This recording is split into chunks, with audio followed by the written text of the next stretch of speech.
South Dundas. We have already officially called this meeting to order and have had a closed session and have come back out of closed.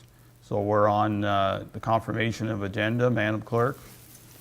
Tonight I would like to add a confidential report to the agenda under discussion items for a resolution.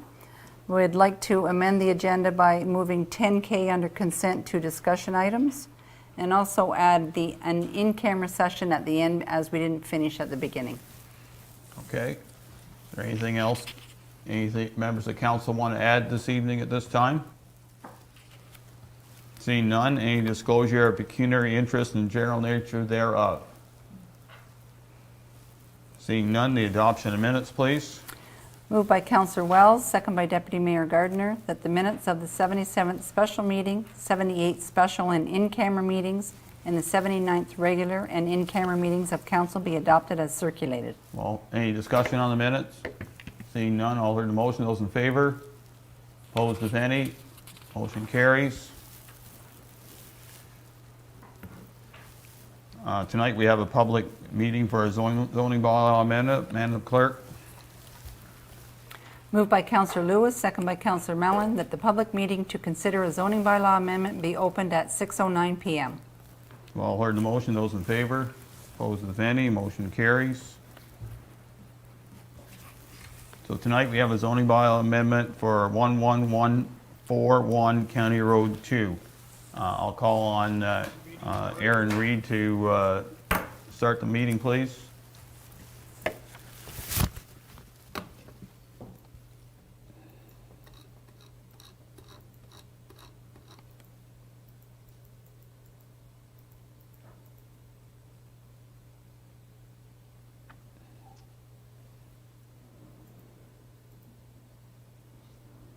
Aaron, are you there?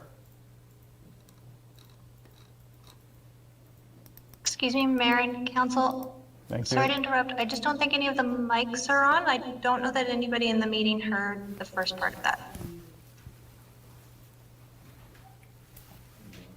Oh, sorry about that. You hear us now? Okay, I can hear you now. Okay, so sorry about the technical difficulty.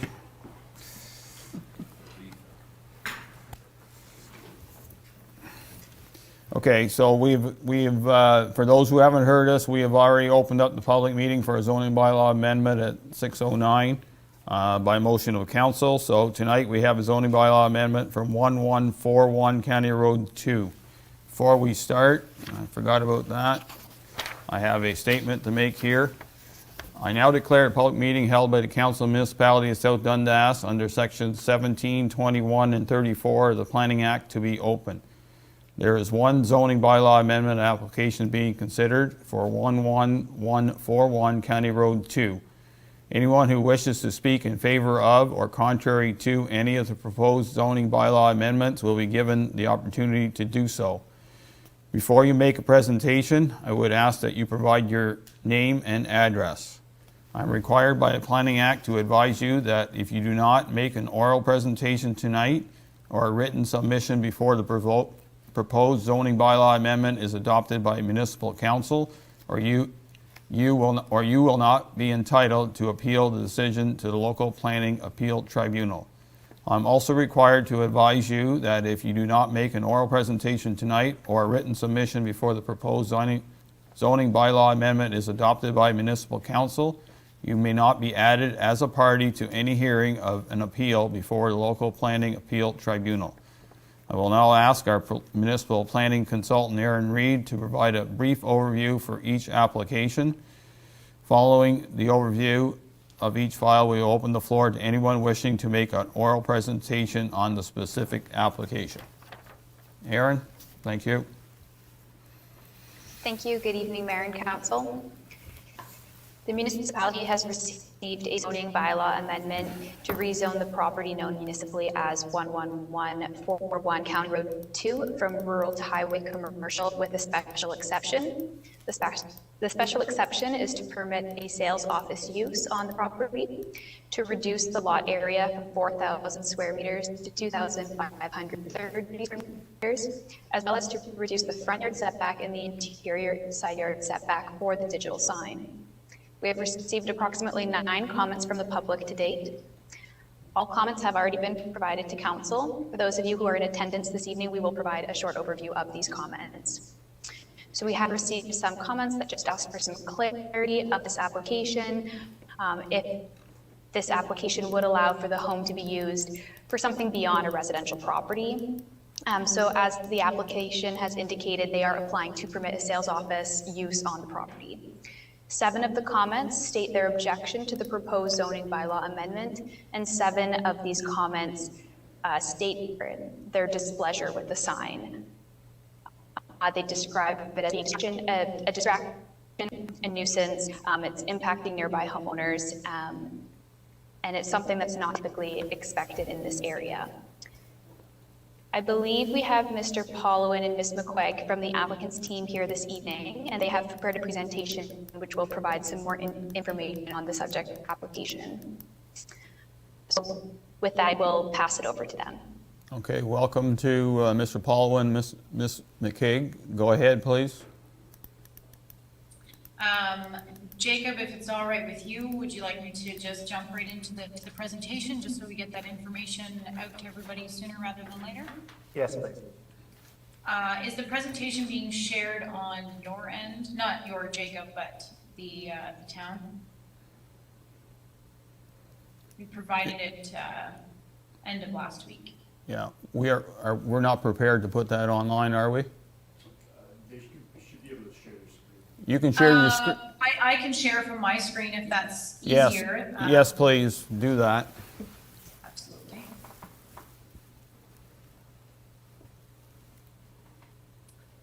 I'm not sure how to do that in this platform. I'll just start off verbally for now, since it'll be easier for everybody. So the property in question, as everybody's aware, is on the north side of County Road 2, across the road from the Doran Bay Resort, about 400 meters to the east of Doran Creek Drive subdivision. And it's currently a square parcel with a 2-story dwelling on the property and the current signage. It's a little difficult to show you the location, but most people are familiar with it. It's not an overly treed area. There's some sporadic vegetation. There's hydro lines that are on that north side of County Road 2 as well.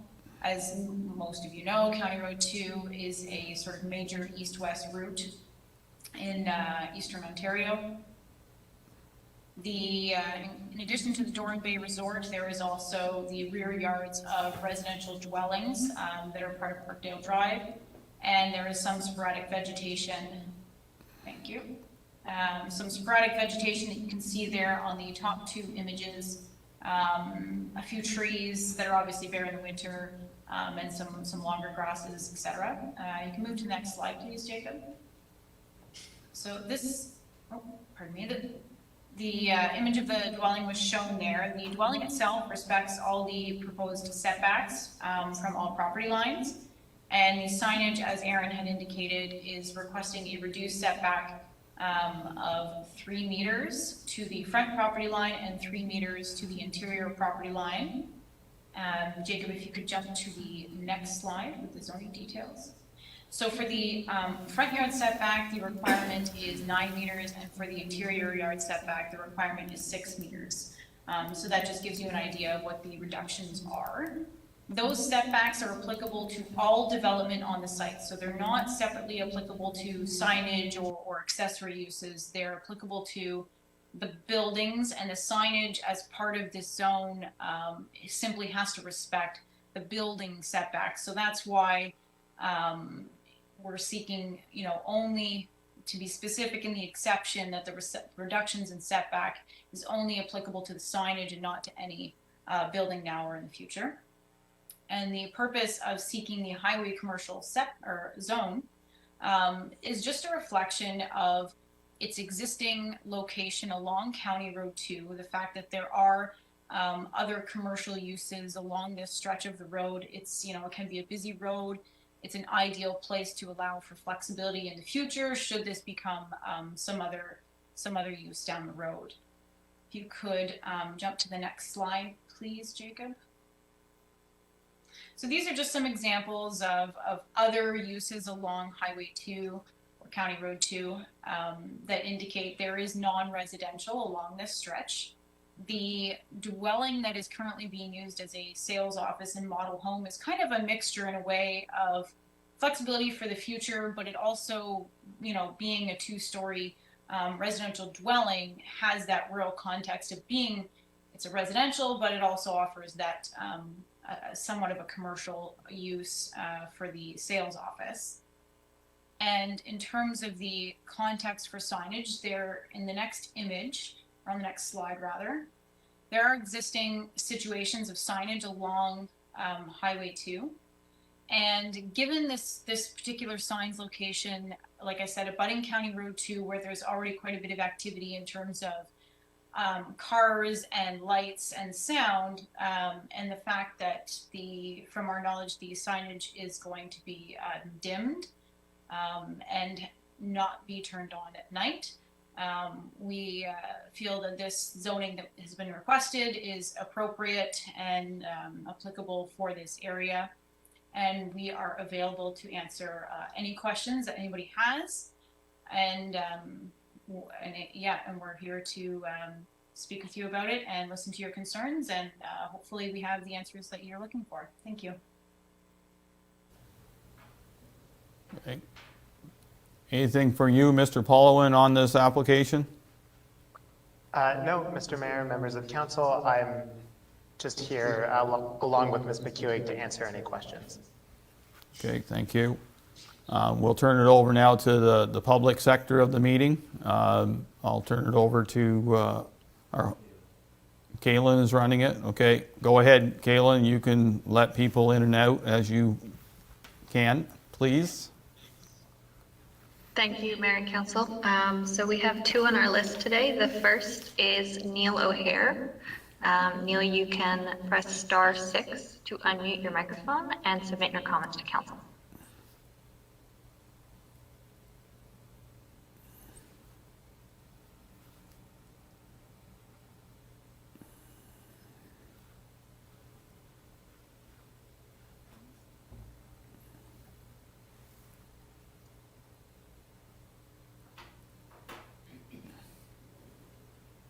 Okay, it We're looks not like hearing it. Mr. O'Hare might not be on the meeting anymore, so we'll move on. So the next comments come from Brent Matisse.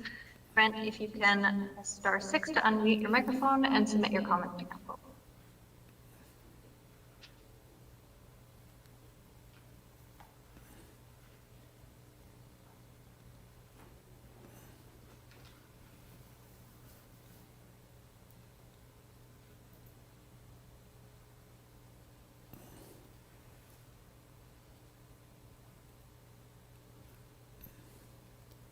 We're not hearing anything on that line either, Kaylin.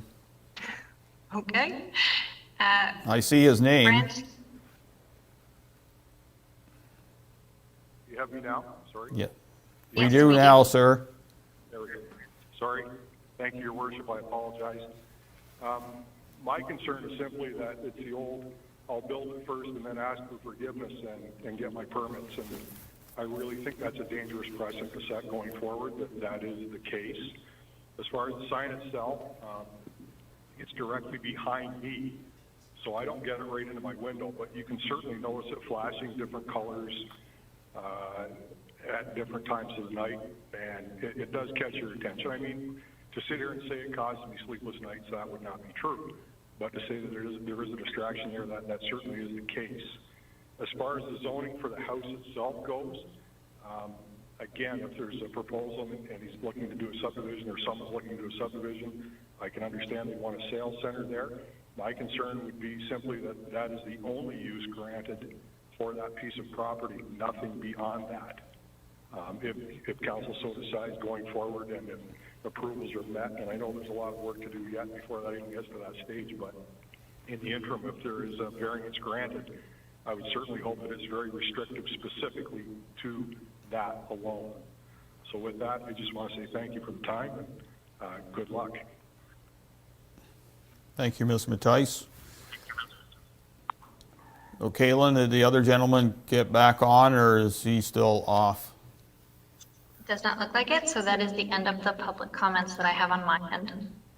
Okay, Your worship, if I just might be able to address one of Mr. Matisse's comments, I think it might just be helpful to add a little bit of context, which was that it certainly was not our client's intention to build first and ask permission later. I can fully appreciate how it might appear like that to the public, but our clients did obtain a sign permit from the county, and before they retained counsel, they were under the impression that that permit was sufficient to allow them to build the sign. The township came along and clarified that that was an issue, but anyway, it certainly was not as I said, certainly was not our client's intention to build first and ask permission later.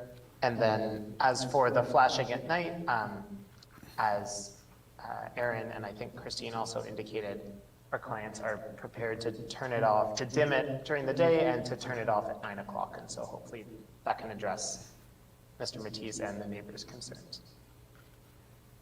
okay, thank you, Mr. Paulowin. So there's no more comment, any more comments from Aaron at this time? No, I don't have any further comments this evening.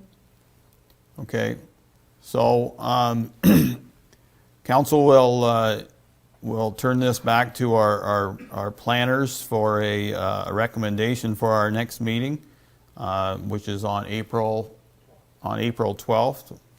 And at that time, the bylaw to consider this zoning bylaw amendment will be read at council table, and at that time, council will debate the pros and cons along with all the comments from not only our planners, but all the comments that were made tonight at the public meeting, along with the applicant's considerations.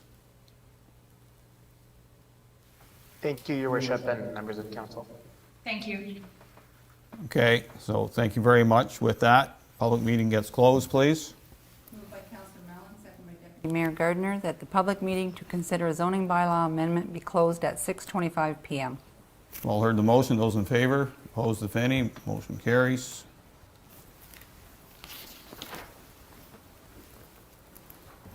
No delegations, petitions tonight? No. So action requests. The first one's ES 2021-06, Internet at the Iroquois Campground.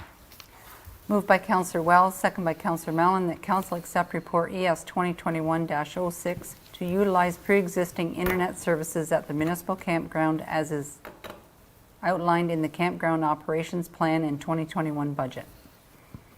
Austin, welcome. Thank you, Mayor and Council. The report you have in front of you this evening is regarding the internet at the Iroquois Campground. In 2020, the Iroquois Municipal Campground did not offer any internet services.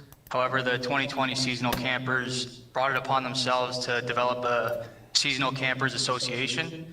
This association conducted a survey in October 2020, which was recently presented to staff, highlighting the campers' desires for improved internet services at the campground. Earlier this month, staff received recommendations from 2 individuals regarding the upgrade of the internet services at the campground. As council will note in the report, service number 1 is True Speed Internet out of Brockville.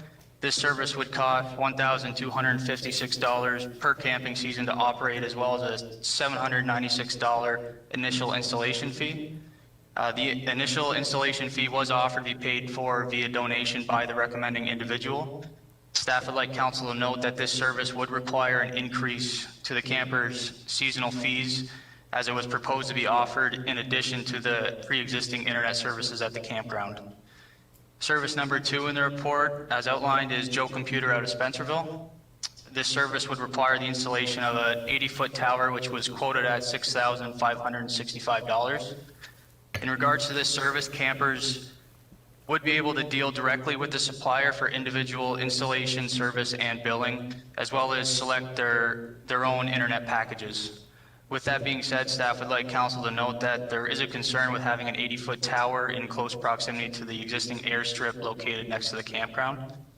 As these 2 proposed services were not accounted for in the 2021 budget, staff are recommending that council approve the use of the pre-existing internet services as outlined in the approved campground operations plan and 2021 budget. If council has any questions, I'd be happy to answer them at this time. Okay. Comments, questions, concerns? Deputy Mayor Gardner? No, I think this, this should be a user pay system. I don't, whatever works for Austin as far as how we do it. But I definitely think that if this is something the campers want and they're willing to pay for it, I don't see any reason to stand in their way.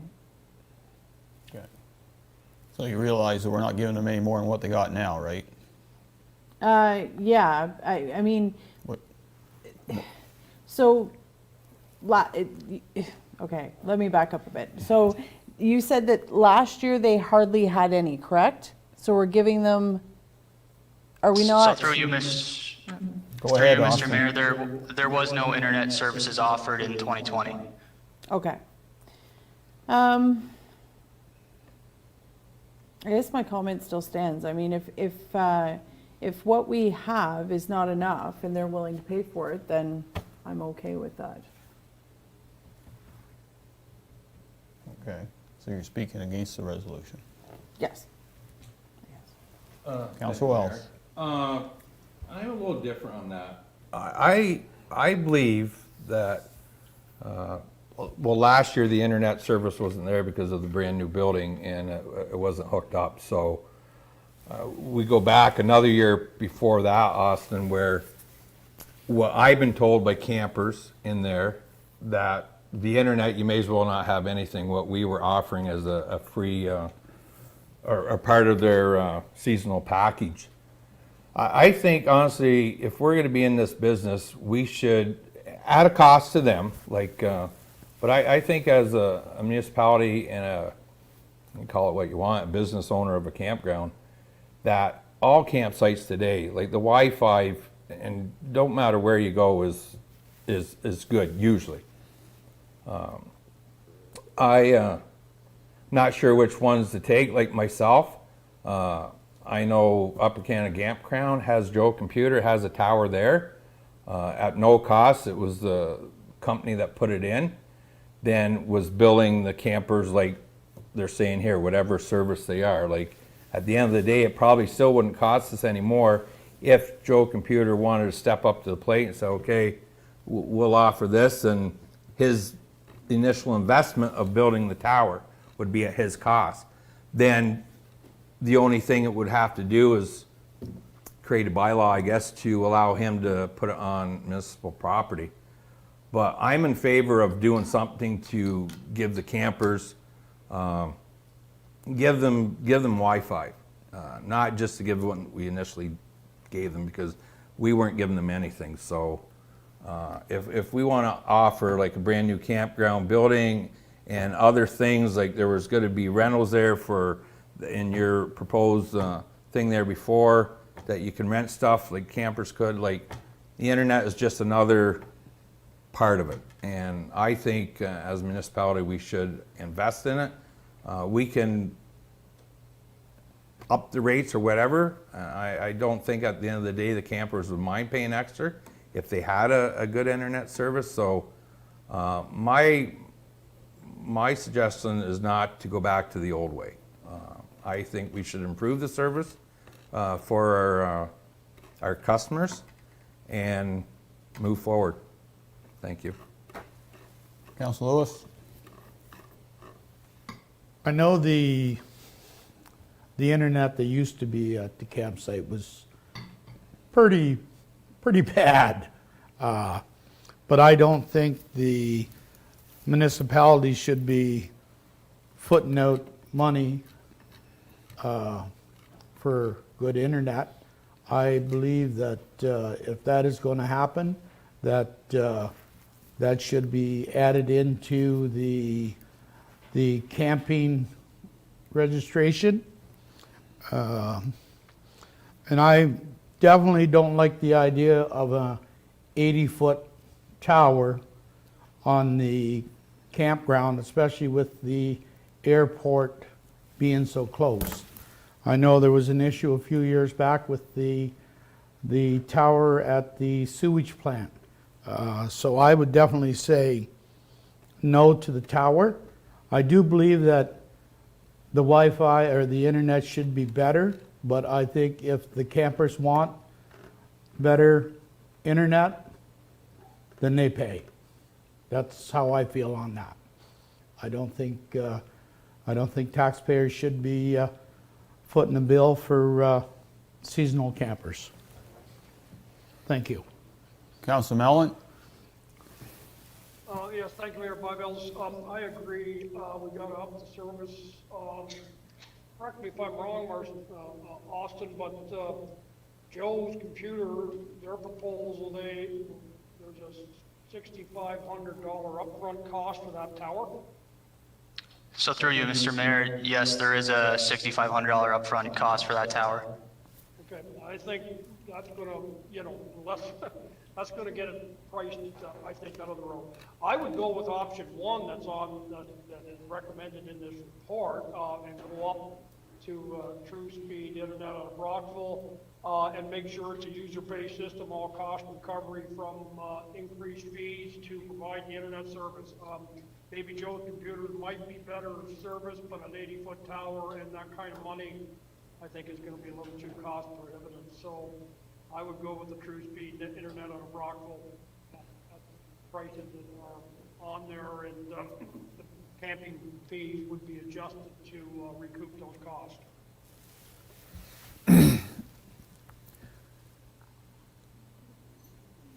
So I know Mr. Ross has done a lot of work on the True Speed internet. I question its quality. It's basically 3 separate DSL lines. There's no, for Eastlink to hook fiber into our building is lots of money. It's got 5 zeros on it. So that's not an option. Mr. Ross has found that out. But 3 15 megabit lines, that's not a lot. And I'm not sure what everybody wants. I got 100 meg coming into my house, and I can watch Netflix and everything else, but I was told this afternoon when I was playing on 2 computers that somebody wasn't getting any coverage. So that's our risk if you have something that's really inadequate. We still have to have ours at our building, so I guess that's always an option. They can go to the campground building and have our free stuff. But in the end, it is I can understand why they want it, but part of that understanding is that the fees have to be fair and they have to be reasonable. But to me, the fees are too reasonable, even at $20 to $25 a month for a camper. It just seems. I'm concerned that the service is going to be that poor that it's not going to be much use anyway. So yes, Shannon. Just one comment, Dad. I agree with you as far as the service, and my concern is the fact that under the True Speed, it's going to be up to staff to manage the service. So if we start getting phone calls every day, staff, as far as people not getting on Netflix and stuff, it could be a challenge from an administrative standpoint. That's my only concern that we would have from a staffing perspective. Because if people are paying a monthly fee, they're going to expect a level of service for their internet. Austin, in our discussions this afternoon, you had mentioned about an internet stick that's available for those who wish to use cell tower technology. Yes, there is internet sticks offered. I did some research on Bell, Rogers, and Telus. They all offer internet sticks, and they can be anywhere from 100 megabytes up to 50 gigabytes, whichever the individual wishes to purchase. The 100 megabytes to 2 gigabytes of data is roughly between $30 and $50 a month for that internet stick. So in theory, if they could go on a cell plan if they wished, that's another option on their own. I guess the ideal situation would be a tower connecting into, over the air, but as council has mentioned, 80-foot tower near an airport doesn't really work out that well. It's still a little shorter than the 100-footer at the sewer plant, but I'm sure that will be a concern to the airport authority there. So It seems like council would like to provide something, is that true? I'll run the table one more time. Right now, the motion says that we live with what we have. Yeah. My confused statement at the beginning actually still stands. I think that if they want internet, they should have to pay for it. So I don't know, has anyone looked into Starlink or any of that fun stuff that there is coming down the pipe for rural things? I mean, if they have a camper association, and this internet is not for transient campers, it's for people that stay there all whatever, I believe this is a solution that comes from them, not from the municipality. So while I don't feel we should stand in front of them doing this, I think that it's a request that they are requesting. I don't think staff time should be put on managing it. And if they can figure out a way to get internet there and divide it up by 30, and there you go. That's my feeling on this. I appreciate what Councillor Wells is saying about campgrounds that offer it. But the campgrounds that have it offered to everyone, they don't guarantee it, like the provincial parks don't, for example, right? They have like a hotspot or whatever where you can check in. But these folks are staying there the entire time, and very similar to if I rented a cottage for the summer or whatever. You know, I think maybe we need more exploration. I don't want to prevent them from getting the service, but I still maintain that the camper should be paying for it. Okay, Councillor Wells? Oh, I'm still sticking to, like, if we're going to be in the business of a campground, today, the internet's the thing, people wants it. Our own white Austin, what do we got in that building once it gets hooked up? What do we got for, what's municipalities paying for Wi-Fi? If someone wants to go into the common room and sit and use our Wi-Fi, so what do we have? So through you, Mr. Mayor, the pre-existing service that was at the campground was offered by ExploreNet, and we paid roughly $60 a month or $1,200 a year for that service. So if people come in and they're sitting in the, let's call it the lunchroom or common room, whatever you want to call it, if you got 15 people in there on it, does that affect the staff? Which it does. So, like, we're not balanced here, what I'm saying. So, I see I'm not, the way it's going, it doesn't matter really what I say anyways, but I think we should offer internet. As far as the 80-foot tower there, I'm a pilot. If anyone's coming in there to fly, if they're over that far, well, you know something, they shouldn't be in that plane to start with. There's a protocol when you come downwind into an airport and you're final and all that stuff, which I'm not going to get into. So the tower wouldn't be an issue. So I still think we should offer it at the end of the day.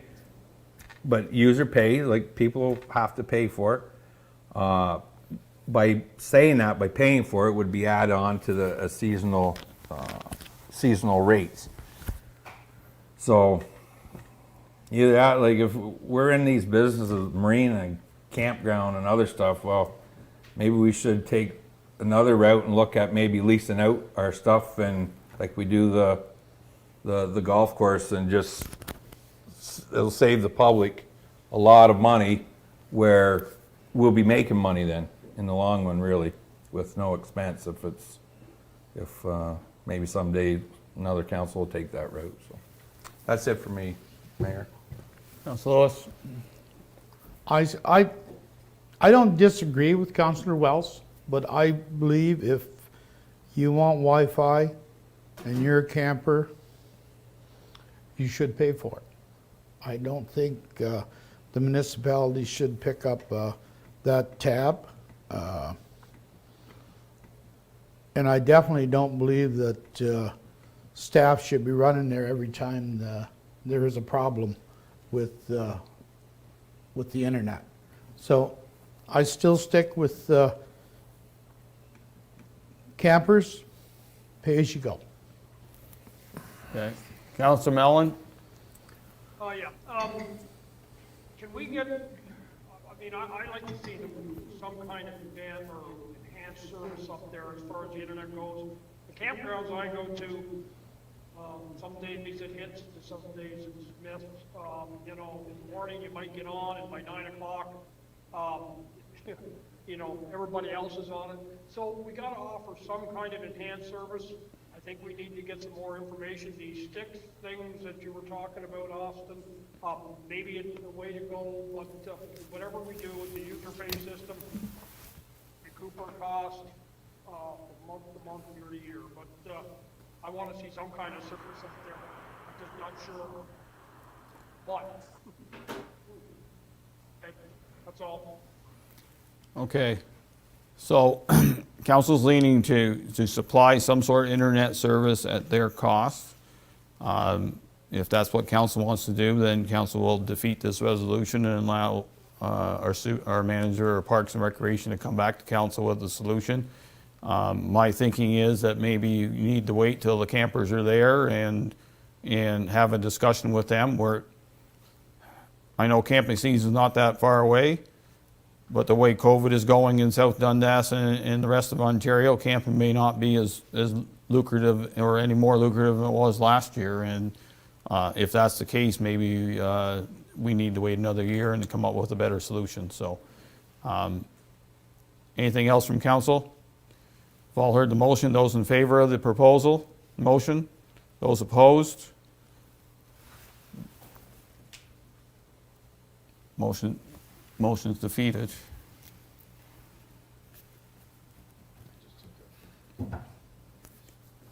Saying nothing is a negative, just so you know, Councillor Wells. Okay. Back to the drawing board on that. Okay, next one is ES 2021-07 compost days. Moved by Deputy Mayor Gardner, second by Councillor Mellon, that council approve report ES 2021-07 to utilize 40-yard containers to collect leaf and yard waste at the depots and approve the proposed dates for the depot in Morrisburg and Iroquois. Danielle? Thank you, Mayor. Good evening, Council. So in front of you this evening is a recommendation that Council move forward with the compost days that we did discuss in January, so earlier this year. Council will see that the proposed dates are outlined in the report, with there being 3 dates in May, June, and October.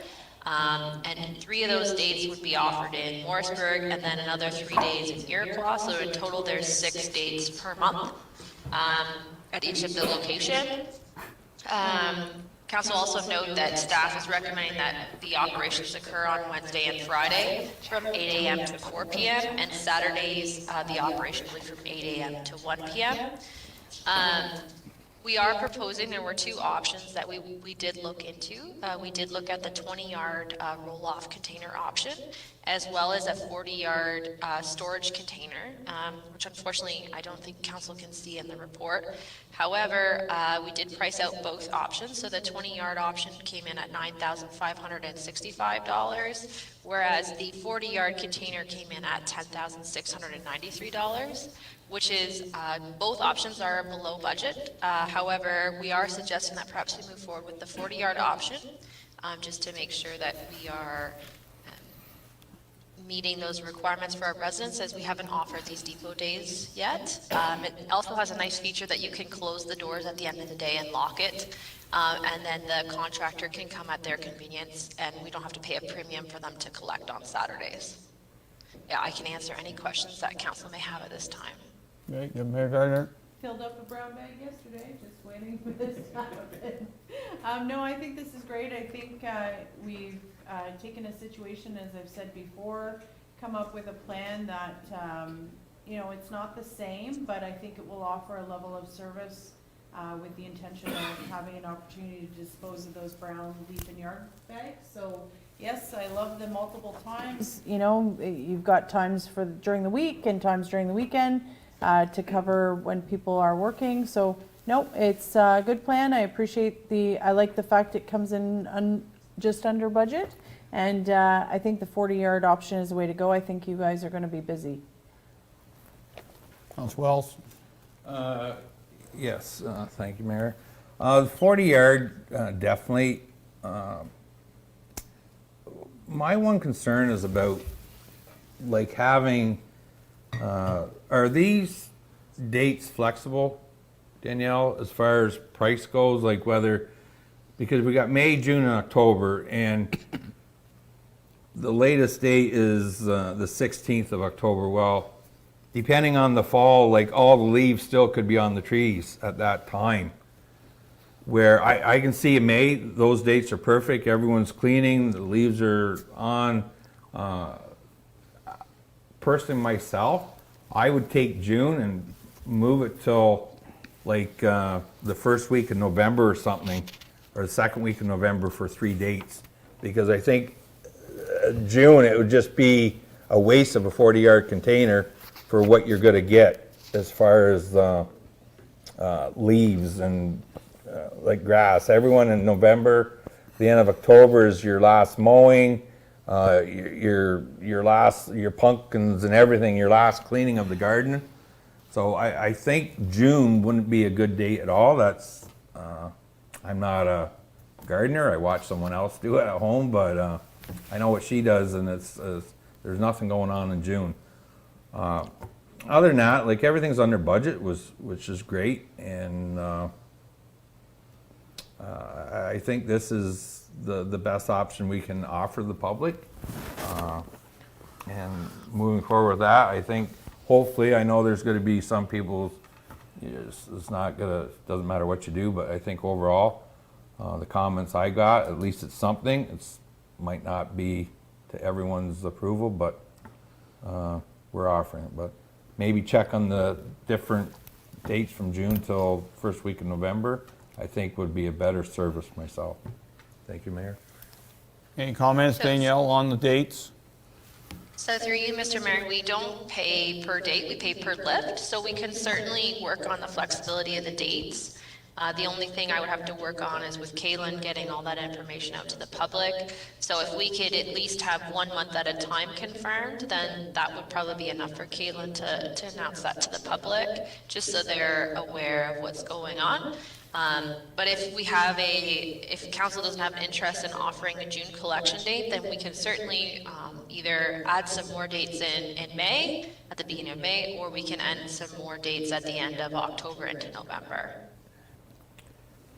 I think personally myself, the dates in June should be moved to November.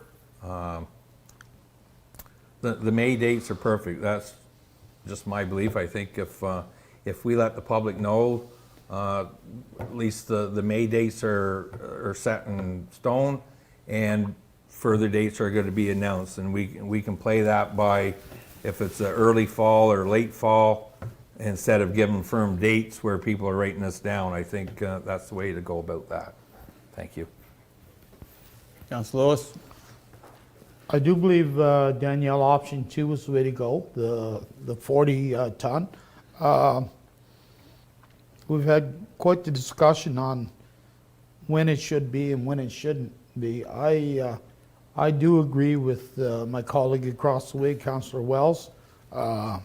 But is there any way that we could ask the people of South Dundas, would they rather have June or November? I think I have to kind of agree with Councillor Wells. I think it's you would get more during the fall of the year than what you would in spring, summer.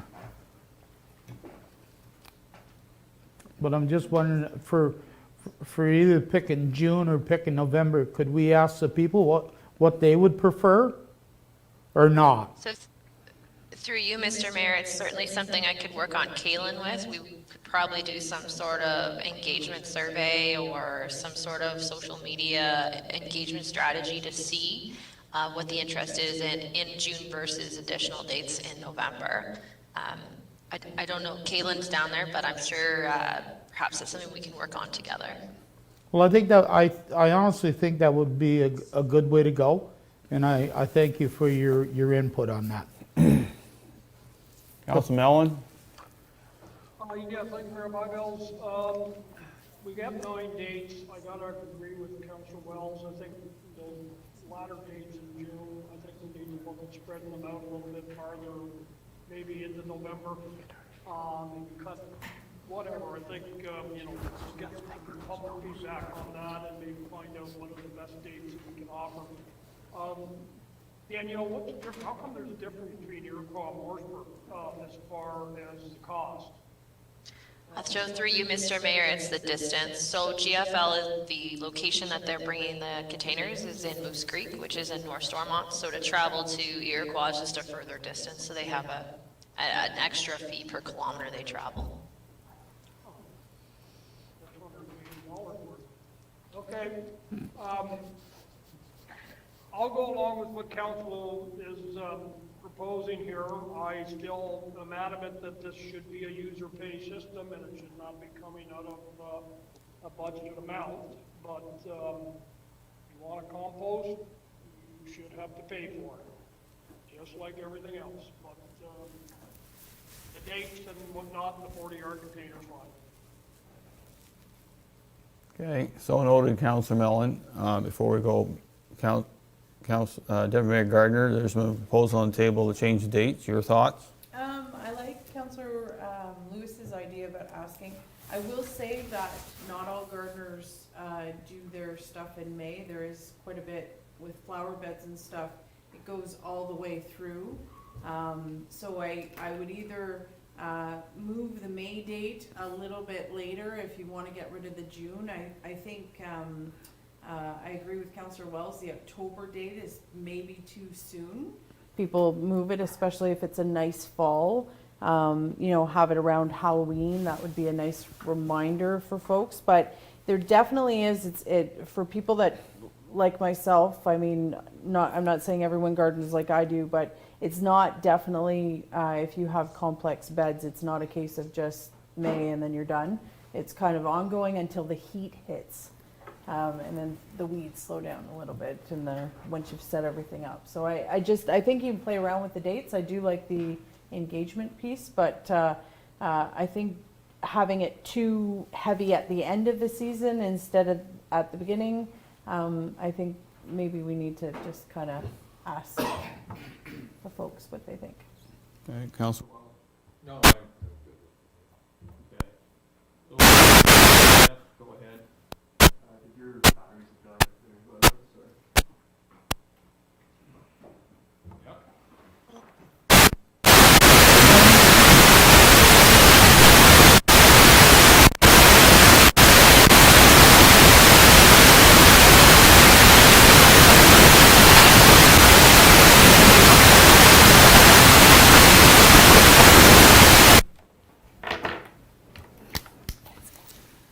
Sorry about that. I got good use out of them batteries tonight. So, since we have 2 sites in South Dundas, just looking at the dates, if we offered the one in Iroquois as scheduled, I believe is that the long weekend? You're, with regards to the October dates? Or No, the May dates. That is the long weekend, so the long weekend is the Monday is the 24th.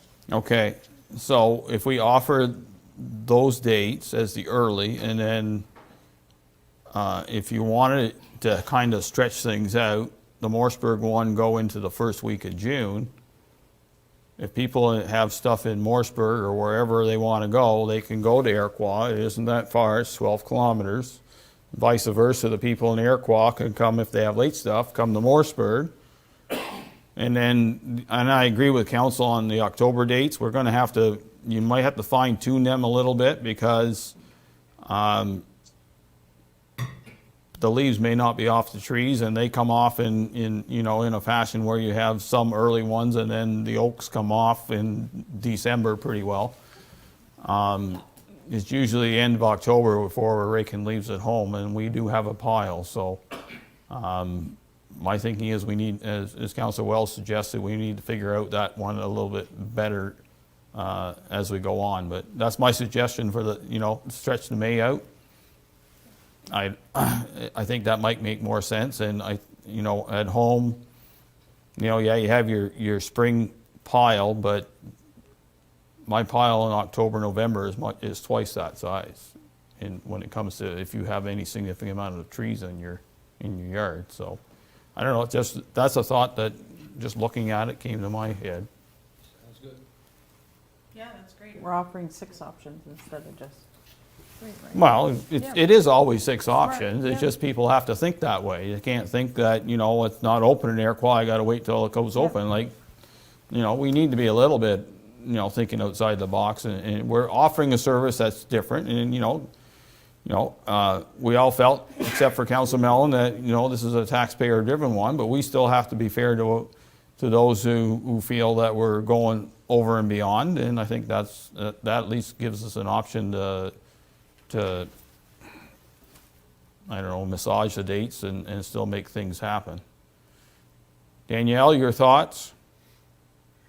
No, so Mayor, I can work with Kaylin and we can come up with some communication strategies on how to engage the public on the dates. We can look at stretching May out into June. That'd be very easy.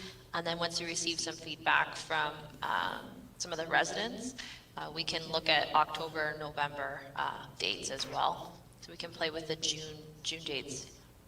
Okay, and if worst comes to worst, we are still taking this at the Matilda landfill? That's correct. So we would take the leaf and yard waste for free at Matilda landfill.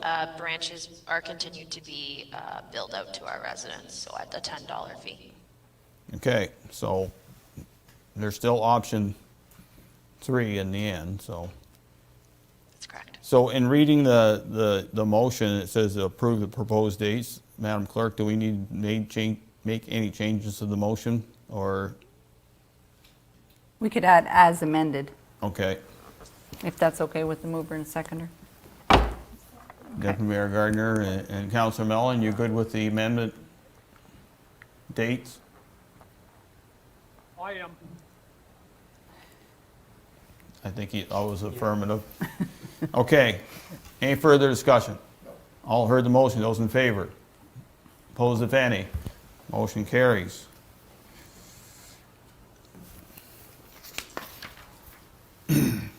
Next action request, TR 2021-01, charity tax write-off. Moved by Councillor Lewis, second by Councillor Wells, that the council accept report TR 2021-01 to approve the municipal tax write-off in the amount of $424.61 pursuant to the United Counties of SD&G bylaw number 4734, the charity tax rebate program. Sarah?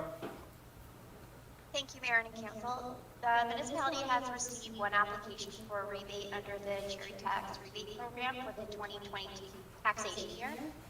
The total rebate requested is $1,544.46, and the municipal portion is $424.61. So we'll recoup the county and education portions from those parties, and I can answer any questions that council has. Okay, does council have any comments, questions, concerns on this? Seeing none, all heard the motion. Those in favor? Opposed, if any? Motion carries.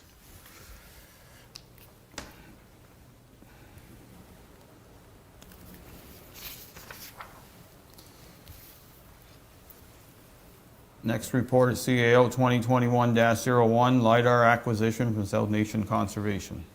Moved by Councillor Mellon, second by Councillor Lewis, that council accept report CAO 2021-01 to approve the contribution of $5,634 towards the South Nation Conservation proposed project for acquiring LiDAR data for South Dundas and surrounding municipalities and agencies. Shannon? Thank you, Mayor and Council. So back in 2018, the municipality of South Dundas and surrounding municipalities did partner with South Nation to do phase 1 of LiDAR, which was from the St. Lawrence River up to the 401. South Nation did approach the municipalities late in 2020. Also, we had some discussions at budget time in regards to doing the remainder of South Dundas at a cost of over $10,000. South Nation has applied through the Disaster Mitigation Fund for funding, and at budget time it was decided by council that we would proceed with the portion based on only if South Nation received the funding from the federal government. So that portion would be $5,634 to do our portion. If South Nation does not get the funding through the federal government, we'll come back to council with further direction from council at that time. So this is just to do the rest of South Dundas based on us getting the funding through the government. So if there's any questions, I'd be more than happy to answer.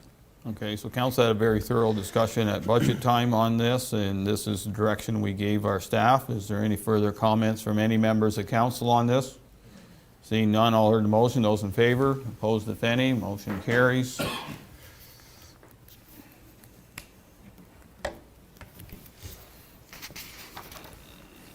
Go into bylaws. First one, 2021-26, test well agreement. Moved by Deputy Mayor Gardner, second by Councillor Wells, that bylaw number 2021-26, being a bylaw to execute an easement agreement with Barbara Castman to operate and maintain monitoring locations for the purposes of testing for potential groundwater contamination, be read and passed in open council, signed and sealed. Danielle?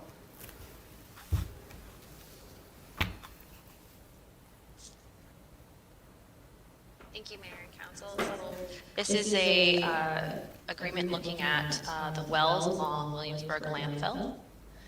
So council has already executed these with the Matilda landfill. So this is for the groundwater sampling wells that are located on the outside of the Williamsburg landfill. So this just permits us to enter into an easement agreement with these property owners for the remainder lifespan of the contamination that was identified earlier. Council will note that these groundwater wells are actually up gradient from the landfill, so they're just used as background monitors. They're not monitoring for any leachate contamination. I can answer any questions council may have. Any comments, questions, concerns from any member of council? Seeing none, all heard the motion. Those in favor, opposed if any, motion carries.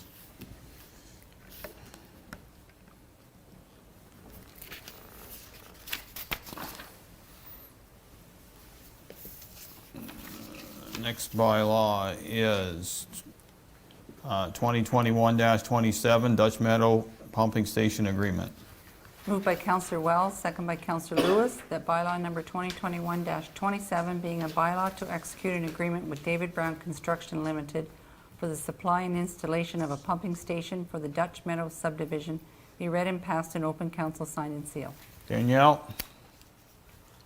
Thank you, Mayor. So this again came to council at the last council meeting to award the tender to David Brown Construction to complete the sanitary pumping station located in Dutch Meadows for $1,027,453 plus HST. So this is just us entering into a contract agreement with David Brown. I can answer any questions council may have at this time. Okay, any comments, questions, concerns from any member of council on this? Councillor Mellon? Yes, thank you, Mayor Vivels. In your report, Danielle, you mentioned about time completed by August 31st. If I'm reading this contract, and if this is the actual contract that's going to be signed by the parties, there's no mention of it. Article 9 just states, time shall be deemed the essence of this contract. Am I missing something? Is this the gist of the contract? Because if it is, I very firmly believe that we need to have that date in. So through you, Mr. Mayor, Councillor Millen, if you refer to Article 3, you'll notice that there are several items that the contract follows. So one is the agreement, the second is the addendum, the third is information for tenderers, the fourth is amendment to general conditions, and it goes on down the list. In those documents, the timeline is laid out for the contractors, so that is amended into this contract. So once they sign this contract, they are being held not only to this specific contract, but all those terms outlined in the other items as well. So the Reader's Digest version is, there's that August 31st deadline is in those, is included in all those amendments under Article 3. Is that what you're saying to me, Danielle? That's correct, and there is a liquidated damage within the tender, so it is outlined. Thank you. Yeah, thank you. Okay, anything further? Seeing none, all heard the motion. Those in favor? Opposed? Motion carries.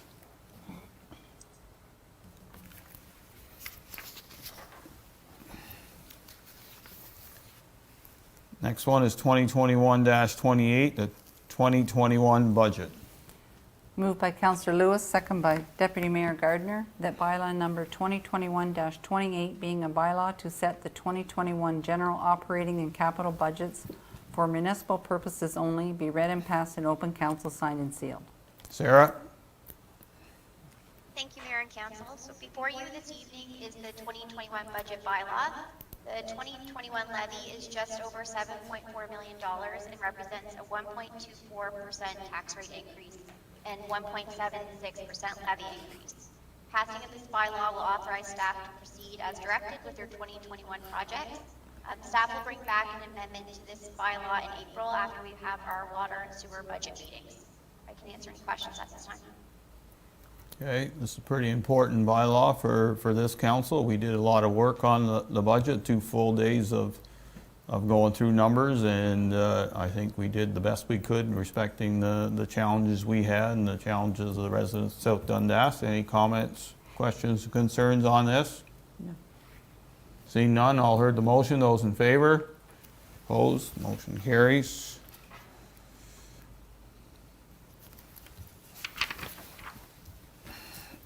Next one, 2021-29, Memorial Bench and Tree Policy. Moved by Councillor Lewis, second by Councillor Wells, that bylaw number 2021-29 being a bylaw to repeal and replace policy number 3-20, Memorial Bench and Tree Program. Danielle? Thank you, Mayor. So council will recall that this policy was brought under discussion on the February 22nd meeting. All we discussed at that point was adding memorial trees to the policy so that individuals who were looking to remember an individual who had passed could plant a tree, or they could choose a bench option, or they could have both. This policy, the only thing we have changed is we just added in the trees as discussed originally with council. I can answer any questions you may have. Okay. Any comments, questions, concerns, council on this? All heard the motion. Those in favor? Okay, motion carries. Consent agenda, please. Moved by Deputy Mayor Gardner, second by Councillor Mellon, that all items listed under general consent section of the agenda be adopted as presented, save and except for item 10K be moved to discussion items. So this evening we have petition resolutions from Municipality of Grey Highlands, Niagara Region, City of Sarnia, Township of South Glengarry, Municipality of Tweed. We have the annual report from the South Nation Conservation Authority. We have a letter from the new president of Dundas Federation of Agriculture, Ryan DeVries, a resident of South Dundas. We have a request from the Iroquois Matilda Lions Club concerning a chicken barbecue they'd like to do. We have a report from our representative on Rideau St. Lawrence Utilities, John Allison, on their goings-on. We have statistics from the Key Information Report, Building and Bylaw Statistics, joint tender results from Director of Transportation.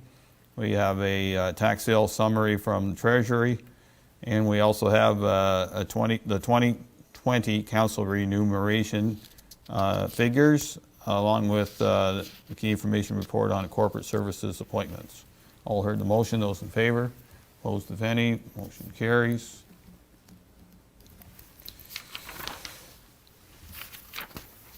So, boards, committees, discussion items. I will start off with County Council. We did have a County Council meeting on the 15th. Just going through the agenda on my computer. We had a delegation from Breckland Cares concerning Habitat for Humanity, Cornwall and the counties. A few mentions of South Dundas working with them on proposed property. We had a environmental assessment report from BT Engineering concerning County Road 34 going through the town of Alexandria in North Glengarry. Quite an extensive work that's being proposed. We also had the approval of education consultant, and I'll ask Deputy Mayor Gardner to speak to that after if she wishes. We approved our donations this year. Approved IT job description, so there was an expansion at the IT department to help the lower tiers in their work. And tenders and quotations, we do have a new company doing roadside chemical treatment, and that's including the municipality of South Dundas. We have somebody doing bridge inspections at the counties this year. It's that turn. The microservicing tender was rejected because the cost of doing the yards was going to be too much. So they'll separate those yards out and re-tender it, and we are involved in that tender for our microservicing as well. The hot mix contract this year went to a new bidder. R.J. Tomlinson and Son are doing the hot mix work on the county roads this year, which is the first time they've ever done it, as I mentioned. Cold in place is done by Rotomix as a separate contract, and some guardrail work done. The county passed their tax ratios and the county tax rates as per the budget, so the county's section on an average house in South Dundas will go down a smidget this year.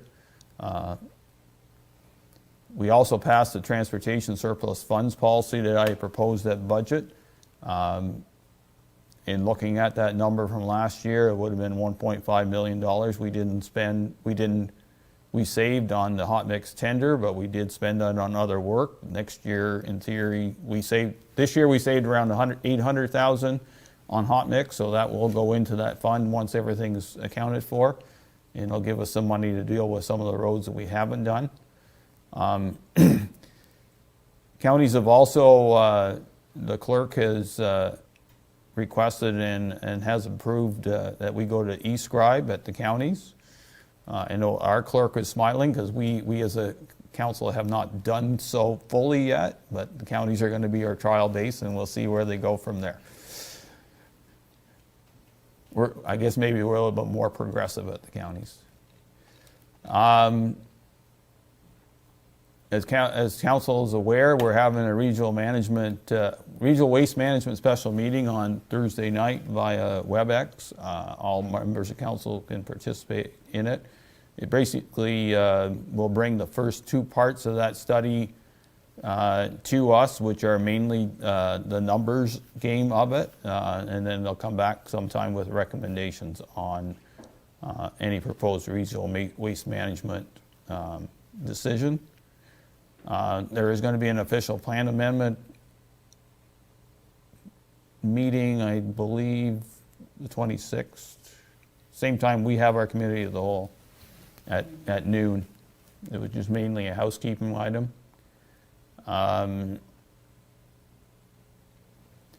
And I guess the big decision that was made at counties on that day was there's a proposed new commercial development in North Dundas, specifically in A&W, that would reside in the same area of beside Tim Hortons, so between Tim Hortons and the Foodland Mall. There was some concern by some county councilors that the request for a traffic study to see if there was a required need of a left turn lane at that intersection was going to be an issue. So those councilors brought forth a motion that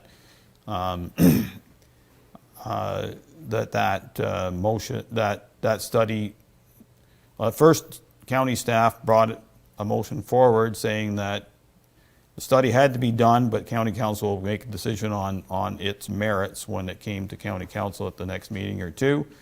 However, that wasn't satisfactory to the mover and seconder, so now the proponent will be doing a traffic study, but it'll be for information purposes only, and it'll sit in the county shelves till what time that it's felt that it's going to be required. There was significant discussion on that, and if you've read the press report, everybody's wondering how the vote went. And the vote was 11-1, and I was one that was not in favor of it. No problem with having development, as I stated in that report, but it's a who pays what challenge to me, and having that report and it sits there and says it should have been done, and someday down the road somebody says you got to do it, and it'll be the county's paying for it now. So that was county council. Any comments on the educational consultant first? It's nice to have that consultant working. I have had a subsequent meeting with her and the CAO for the counties. She has some great ideas about how to put this together. I think that it's going to be a fresh approach.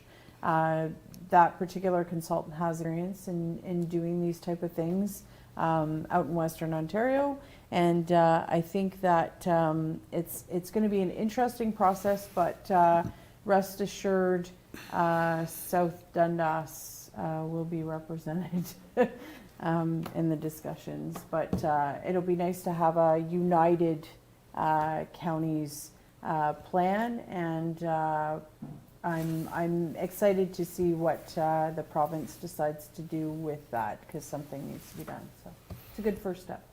Okay. Big report. Any comments, questions, concerns? Thank you very much. Cemetery Board? No Airquan District Business Group, Morrison BIA. Council Mellon, South Nation Conservation Authority.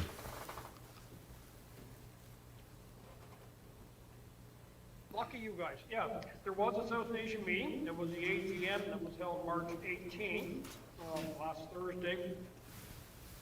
A couple points, I guess, from the PowerPoint presentation, which unfortunately we won't be able to take part in, or anybody. There's a municipal information day that they had annually that is going to be held virtually, but it's April 8th. I believe we have our budget or water and wastewater budgets that day. The Ottawa Catholic School Board, they sort of sponsored a maple syrup virtual video in the Oshman Forest, and it's going to be shared with the Ottawa School Board, Catholic School Board first, and then it's going to be shared back out to the other school boards in the South Nation watershed. There's going to be a maple at the Oshman Forest Maple Weekend, Maple Syrup Weekend, March 27th and 28th from 10 to 2. It'll be basically more of a walkthrough. Have to practice social distancing and all the other safety health measures. It won't be like other years, but as of right now, it's still on in case something changes between now and then. It'll just be sort of people be able to walk through and, so it'll be quite a bit scaled back as far as that goes. They had the election for the chair and the vice chair. George Giroux was reelected as the chair, and Pierre Leroux was vice chair. They had served 6 months because of the delay in the AGM from last year. They had only been chair and vice chair for 6 months, and they were reelected, and Bill Smurl will be the past chair. The budget was, or the audit was done and presented by Baker Tilly, and it was a clean audit. There was no discrepancies or issues found in the audit. There was a surplus of about $245,000 in the audit, about 43,000, a little over 43,000 in the operations, but and there was about 40,000 transferred to reserves. Of course, I asked the questions before and during about the budget and the surplus. This year, staff usually give you a run up a month by month, estimate of how it was gonna, what they were thinking the spending has been. And they were very, very close as far as that goes. Basically, the surplus can be attributed to successful fundraising and grant applications, new project revenues, and the management of human resources, which basically is they didn't hire as many summer students and whatnot along that line. So it sort of falls in line. I asked for that to be included next year in their audit, or so that, you know, you have an idea, you know, why there is a surplus or where it's coming from. But as many of you know, South Nation is very successful in their grant applications and their grant funding opportunities like that, whether it's OPG or actual disaster mitigation programs. There seems to be an endless supply of funding opportunities out there. The septic program, and well, just about all permitting and applications were set a record year last year.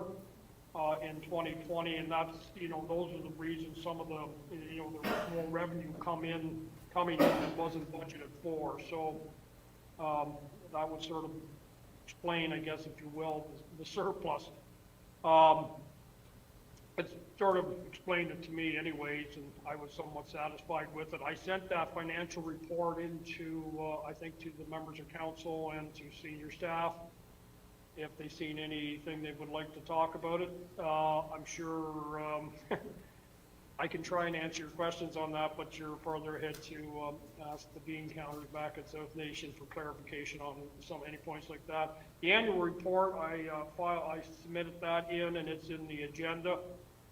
And I sent the draft financial statement. There was a Source Water Protection Authority meeting right following the board, or the director's board of meeting. It's an annual meeting, and I, unfortunately, Mayor Byvells, had to leave at 12 o'clock for another commitment I had in Ottawa at 1. But I had read the report over, and there was no issues or concerns or threats. Once again, in South Dundas' source water, where we draw our water from the river, we're fortunate that way. But yeah. And the next meeting is April 15th, and I think that's it, unless you have questions. Any comments, questions, concerns from Councillor Mellon's South Nation report?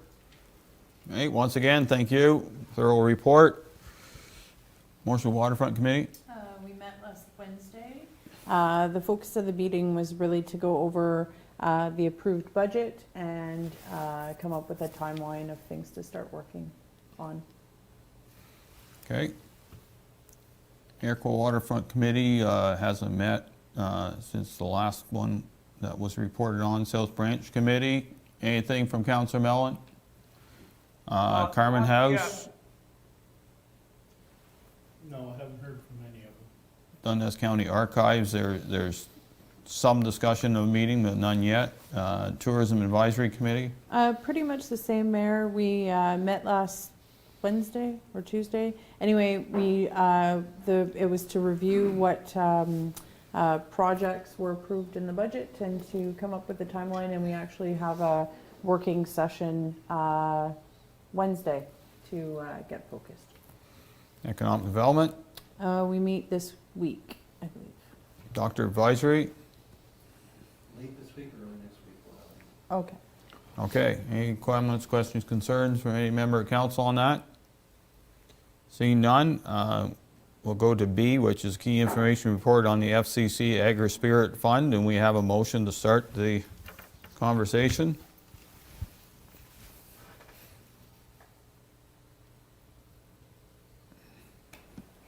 Moved by Councillor Wells, second by Councillor Mellon, that council approve the application for the 2021 Farm Credit Canada Agri-Spirit Fund for the proposed South Williamsburg Recreation Play Structure and the Morseburg Arena Front Stair Rehabilitation Projects. Kaylin? Thank you, Mayor and Council. Yeah, so this report is just to let Council know that staff have identified 2 projects that we'd like to apply for the FCC Agri-Spirit Grant. We've applied for this grant a few times in the past. It's a capital grant for $5,000 to $25,000, and it comes in 2 streams, capital projects and sustainability, although both do have sustainability aspects that they encourage in their applications. The projects are listed, and Nicole and Austin can give you more information if you have specific questions about those. And other than that, I can answer any questions that you have. Okay. Deputy Mayor Gardner? No, I don't have any questions, actually. Councilor Wells? I have none. Councilor Lewis? I have no questions on this one. Councilor Mellon? No, thank you. Okay, we've all heard the motion. Those in favor? Opposed, if any? Motion carried.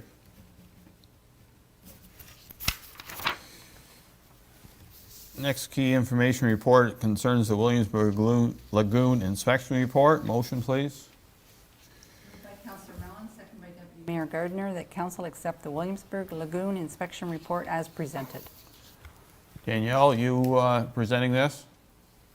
Yes, thank you, Mayor. Go ahead. So in front of you this evening, council is just, we just needed you to pass a resolution accepting the annual inspection report for the Williamsburg Lagoon. There were 2 best practices and one non-compliance issue that were identified. Both have been addressed by the municipality, and attached to the agenda you will find the ministry's approval of all 3 items that we're working on. So I can answer any questions you may have at this time. Okay, any comments, questions, concerns from any member of council on this report? My only comment is I appreciate the work done by our staff dealing with the lagoon. Much as it's a simple system, it still has to be done right. And, as I said, decent report, not perfect, but things are fixed. We've all heard the motion. Those in favor? Opposed, if any? Motion carries.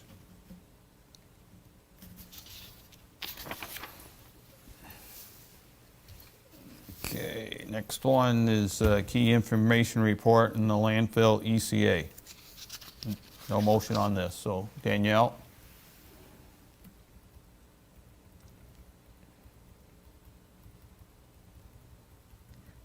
Thank you, Mayor and Council. So this report, I didn't know that it was being pulled, so I apologize. So this report is just looking at the landfill expansion ECA amendment. So staff are just applying for the emergency expansion that council approved previously. There's nothing that we can do at this point other than file the application. It takes about a year to get approval. So hopefully we'll have something back for council. If there's any comments or concerns from the ministry, we could bring that back and discuss at that point. I can answer any questions or concerns. Okay, it's on my agenda. It wasn't in the package, so that's just for information for this evening.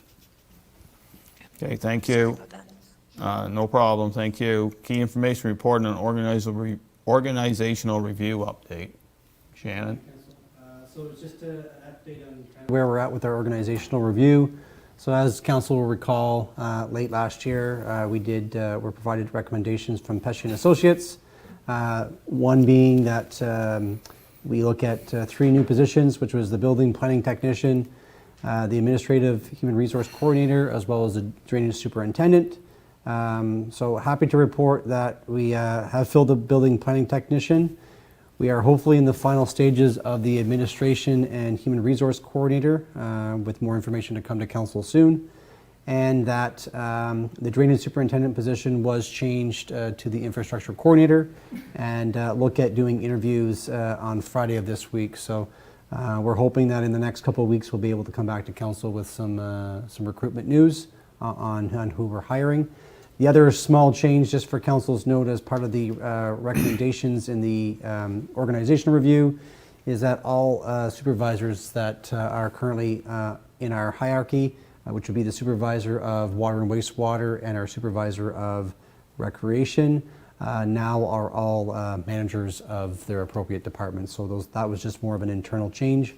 If council has any questions, I'd be more than happy to answer at this time. Any comments, questions, concerns from council on this? Deputy Mayor Gardner? So with this, is that just for those 2 supervisorial positions, or will you get rid of will you get rid of using the term supervisor? Correct, yeah. So there's 2 supervisors right now. There's the supervisor of the building that we're currently, that's been changed to the manager one. So at that time, there was more to kind of get rid of that separation, but yep. Okay, anything further from any members of council? Councilor Mellon? Thank you, Mayor Byvells. Shannon, as far as the drainage superintendent, did we get better uptake in applications with the revised or updated job description? Yeah, so we have currently right now for Friday, we are interviewing 3. These candidates some of these candidates do have a CET, so they are bringing some additional experience from what the first round did. Thank you. Thanks. We'll keep our fingers crossed. Okay, nothing further. Thank you very much for the information. F is a confidential report resolution. Moved by Councillor Wells, second by Deputy Mayor Gardner, that council accept confidential report PE 2021-01 with respect to roll number 05060020040200. All heard the motion. No further discussion. All in favor of the motion? Opposed, if any? Motion carries. Sorry about that. The last one on my list is the Key Information Report and Youth Advisory Committee. Do you want Austin to speak to it first, or you want to speak to it first, Deputy Mayor Gardner? Austin, please comment on this. Thank you, Mayor and Council. This report is pertaining to the development of a youth advisory committee within the municipality of South Dundas. In 2019, staff completed a youth engagement report to gain a better understanding of how to address the needs and interests of local youth. A summary of the report showed a large majority of participants are interested in learning more about the municipality and how it operates, as well as a large majority of participants showing interest in the development and participation of a youth advisory committee. Staff are suggesting the development and implementation of a youth advisory committee to offer staff a youth perspective while organizing and planning recreation-based projects and events. If council has any questions, I'd be happy to answer them at this time. Okay, Deputy Mayor Gardner. Yeah, I just asked, not to have a ton of discussion, but just to highlight it a little bit. I think I want to thank Austin for kind of taking it and running with it and having the discussion with Seaway. There does seem to be some interest there, and I think it's important. We had some of these projects were stalled, and it's nice to see things kind of moving ever so slowly forward, and I'm excited to see who participates, and it was a nice discussion we had with the principal of Seaway, so good. Okay, any comments from any members of council? Councilor Wells? Yeah, I think it's a great start with our youth. They're going to be leaders in years to come, so it's always nice to hear what the young ones have to talk about and some of the amazing things they come up with. Even that bike path and stuff like that. It was just like little things like that was brought forward. So I think it's a very good thing. I'm actually looking forward to hearing from a committee like this. Okay, Councilor Mel, any comments? Yes, thank you. I like the idea of getting the young people involved and getting their feedback. Somehow or another, we can reach out or try and reach out on getting some involvement and engagement with the younger, like, 12, 13, and 14, because by the report, the majority of it was between 15 and 29, and 50% of participants between 15 and 18, which is great, that's wonderful. But sometimes it'd be nice to maybe find out what maybe some of the younger ones, 12, 13, or 14, I would just like us to hit them up. I mean, we look at grade 7, 8s, 9s, whatever that age group. But other than that, Austin, I like the idea, and I think we need to move forward with this. Just look into the younger people too, the ones under 15, maybe more so next time. Councilor Lewis? I enjoyed the first time we had a meeting with the teenagers. They had a lot of very good information, what they'd like to see in South Dundas. Some of it was kind of a little out of the box that most likely will never happen, but the feed that we got, I thought was very educational for people our age, I'll say. Wondering what the younger people were interested in, and I think it'd be nice to do it again.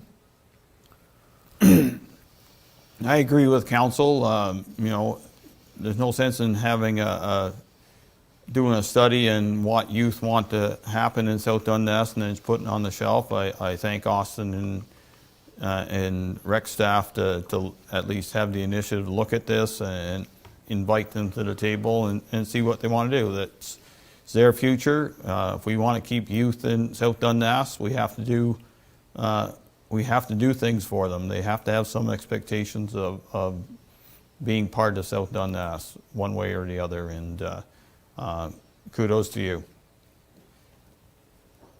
No notices of motion tonight, Madam Clerk? No, sir.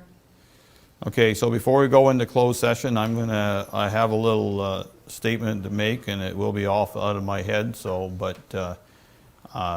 nothing to do with council. It has to do with the situation with COVID in South Dundas and the Eastern Ontario Health Unit. As some of you may be aware, our numbers went up significantly in South Dundas today, up to 22 cases, which is the highest we've ever been. Extrapolating those numbers will get us close to 200 cases per 100,000, which is well above the 40.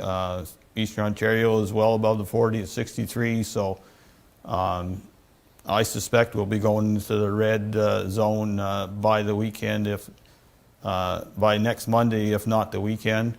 Others have all gone that way. It seems that the third wave is here for us in South Dundas and the people of Ontario. You know, we all tried our best, but spring has come. We feel, you know, we can get out and socialize a bit better, and that's not the case. We have variants of concern out there that, you know, looking at the numbers that are happening here, almost make you feel like they're here too, because things are spreading much more rapidly than they did in the second wave here in South Dundas. So I want people to be aware, be smart. Only visit with your groups. I know Easter's coming and everybody would like to get together with family and friends, but this is something like Christmas that we just had. It's just not going to be a good situation, and the numbers will just keep on going and going and going. And as much as vaccines are out there, and some of our 80-year-olds have been vaccinated in the last week, we're a long way from everybody being vaccinated in South Dundas and building up immunity to this virus. So please be smart. It'll be a little tougher back on businesses. I know that they'll still be somewhat open, but much more restricted. So I think the key to this whole thing is plan your days, be smart, know who you're with, and please respect the rules that have been set out by the health authorities.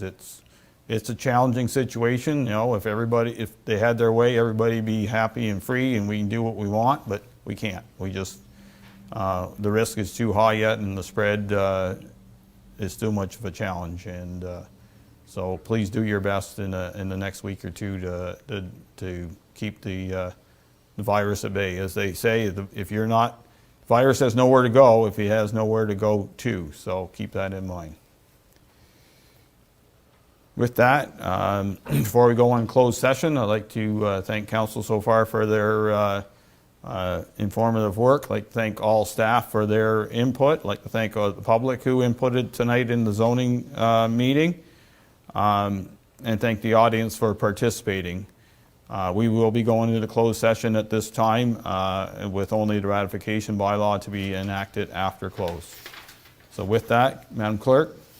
Moved by Councillor Lewis, second by Councillor Wells, that council proceed in camera pursuant to section 239 2C and E of the Municipal Act 2001. More specifically, Start over, please. moved by Councillor Lewis, second by Councillor Wells, that council proceed in camera pursuant to section 239 2C and E of the Municipal Act 2001. more specifically, a proposed or pending acquisition or disposition of land by the municipality or local board, and litigation or potential litigation, including matters before administrative tribunals affecting the municipality or local board. All in the motion, those in favor? Opposed, if any, motion carries. Thank you very much.